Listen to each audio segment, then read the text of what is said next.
Hey viewers! If you're new here, please hit the subscribe button and ring the bell for notifications so you never miss our helpful tips and tricks. Today, we're diving into a crucial topic: how much of your income should go toward your mortgage. Spoiler alert!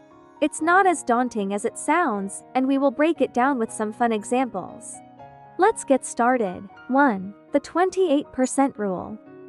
This classic guideline suggests that your mortgage payment should not exceed 28% of your gross monthly income. Gross income means what you earn before taxes and other deductions.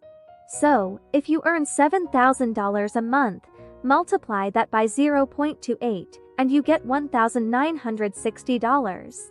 That's the maximum amount you should aim to spend on your mortgage each month.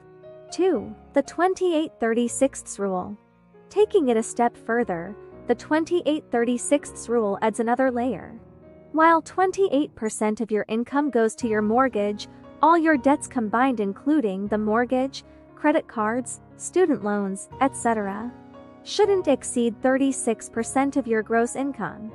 If your monthly income is $7,000, you should keep your total debt payments under $2,520.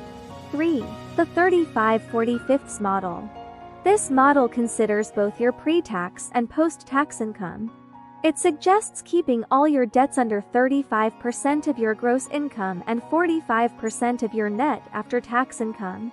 For example, with a gross income of $7,000 and a net income of $6,000.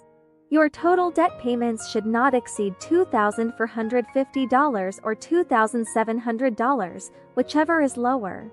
4. The 25% rule. For those who prefer a more conservative approach, there is the 25% rule. This rule advises that your mortgage payment should be no more than 25% of your net income. So, if you take home $6,000 a month after taxes, your mortgage payment should be under $1,500. Illustration example. Let's bring this to life with a quick example. Imagine you're earning $5,000 a month after taxes. Using the 25% rule, your mortgage should be no more than $1,250. But if you prefer the 28% rule, and you earn $6,500 gross monthly income, your max mortgage payment can be up to $1,820. This flexibility helps you choose the best model based on your financial comfort. Tips to lower monthly payments. Increase your credit score. A higher credit score can get you a lower interest rate. Larger down payment.